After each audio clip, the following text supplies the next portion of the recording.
वरच्यावर वाढतं तापमान, मत्स्य व्यवसायाचा संपत असलेला साठा, ह्या सगळ्या गोष्टीचं गांभीर्याने भान ठेवून प्रशासकीय प्रगती ज्या पद्धतीने झाली त्याचप्रमाणे विभागाची तांत्रिक प्रगतीसाठी अगदी कंबर कसून माननीय आयुक्त महोदयांनी वेगवेगळे प्रकल्प कार्यान्वित केलेले आहेत। त्यातलाच हा एक प्रकल्प संयुक्त मत्स्य व्यवस्थापन हा प्रकल्प जो आहे तो गोड्या पाण्यासाठी आणि खाऱ्या पाण्यासाठी दोन्हीसाठी सध्या उपयुक्त असलेला प्रकल्प आहे।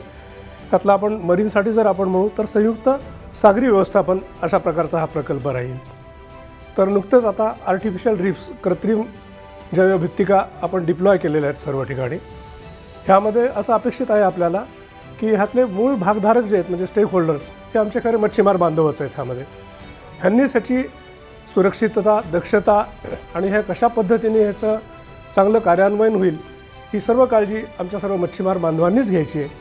तर ह्यासाठी मॅनेजमेंट म्हणून माननीय आयुक्त महोदयांनी अशी प्रस्तावित केली की ह्यांना मॅनेजरियल फंड जे आहे म्हणजे व्यवस्थापनासाठी जो लागणारा निधी आहे तो निधी चेकच्या स्वरूपात आपण प्रधानमंत्री मत्स्य संपदा योजनेअंतर्गत आपण वितरित करत आहोत।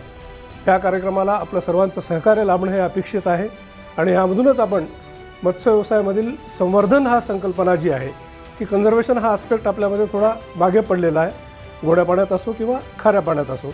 तर हा जो संवर्धनाचा आस्पेक्ट जो आहे तो जोमाने आपण पुढे नेऊया आणि माननीय आयुक्त महोदयांनी ही संकल्पना जी मांडली आहे तर ह्या संकल्पनेला आपण दुजोरा देऊन हा कार्यक्रम यशस्वी करण्याचा प्रयत्न करूयात।